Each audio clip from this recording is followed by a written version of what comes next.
ډېر بیا په دې اند وي چې تل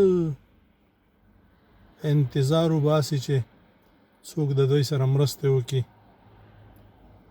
مالی او ځاني او پوښتنه وکړي، او بس چې دی کله رنځور شي ورشي د پوښتنه وکړي، چې دی کله اړتیا لري ورشي ورسره مرسته وکړي، چې په ده باندې غم وي ورشي او د ده په غم کې شریک شي، او چې کله ور باندې خوشحالي وي بیا دته ورشي ورسره کینی. خدای د بل چا حقونه نه مني. عزیزانو، موږ هر څوک، هر یو انسان چې دی یو په بل باندې یو رقم حقونه لرو. که موږ غواړو د چا په غم کې شریک شو، زموږ په غم کې به څوک شریک شي. که موږ غواړو زموږ په ښادۍ کې څوک شریک شي، د چا په ښادۍ کې به شریکېږو. که موږ غواړو د موږ سره څوک مرسته وکړه، باید د چا سره مرستې وکړو. که موږ غواړو موږ سره څوک مینه وکړه، د چا سره باید مینه وکړو. تل په دې انتظار کې نه یو چې بس زما حق دی او زما پوښتنه ونه کړله او زما په ښادۍ کې کېناسته او زما په غم کې شریک نه شو او ما سره مرستې ونه کړې او خلک مو وپېژندل او بس دوستان مو وپېژندل او دشمنان مو وپېژندل او مطلب پرست مو وپېژندل.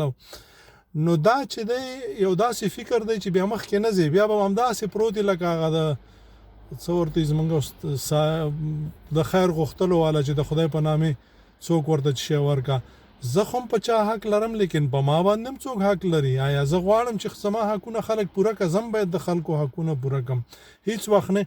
ما څو ورځې د مخه یو ویډیو د ترزوی په اړه کړی و، نو ډېرو خلکو ویل ترزوی دشمن دی یا تلیفون وکړه ترزوی داسې. نو ته خو هم ترزوی، ته خو هم یو څه وښیه، ته خو هم خپل ارادې، ته خو هم خپله مینه، ته خو هم خپل ترزویتوب وښیه که نه چې ته څنګه یې.